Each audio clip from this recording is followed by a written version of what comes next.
বস এখানে কি করছে? এটা কি হলো? ও আমাকে দেখে দরজা বন্ধ করলো কেন? আমি কি করে জানবো স্যার? ও এখানে কি করছে? টিয়া, দেখ বাইরে একটা ছেলে দাঁড়িয়ে আছে, আমি নিশ্চিত এটা রিয়ার বয়ফ্রেন্ড। আরে ভেতরে আসো, ভেতরে আসো, বাইরে দাঁড়িয়ে আছো কেন? এগুলোর কি প্রয়োজন ছিল? হ্যালো বাবা, আমি তোমার রিনা আন্টি, তুমি নিশ্চয়ই রিয়ার বয়ফ্রেন্ড। আরে আরে এমন কিছু না, লজ্জা পেতে হবে না, আমরা বুঝি। কিন্তু এভাবে হুটহাট বয়ফ্রেন্ডকে বাড়িতে নিয়ে আসা ঠিক না, এটা সমাজে খারাপ দেখায়।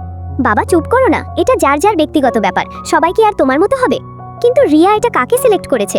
দেখতে লম্বাটে মুখ, বয়ফ্রেন্ড হলে টাকাওয়ালা হওয়া যায়, চেহারা না থাকলেও হবে, টাকা থাকলেই হবে। এরা কারা? প্লিজ কিছু বলো না, চুপ করে থাকো, আমি দেখছি। কি বলেন থানটি? আমার বয়ফ্রেন্ডের না টাকাও আর দেখতেও সে হ্যান্ডসাম, আপনার মেয়ের মতো টাকার জন্য টাকলুকে সিলেক্ট করেন নাই। ভাই, মেয়েকে কোনো শিক্ষা দেননি? বড়দের সঙ্গে কিভাবে কথা বলতে হয় সেটা শেখাননি দেখছি।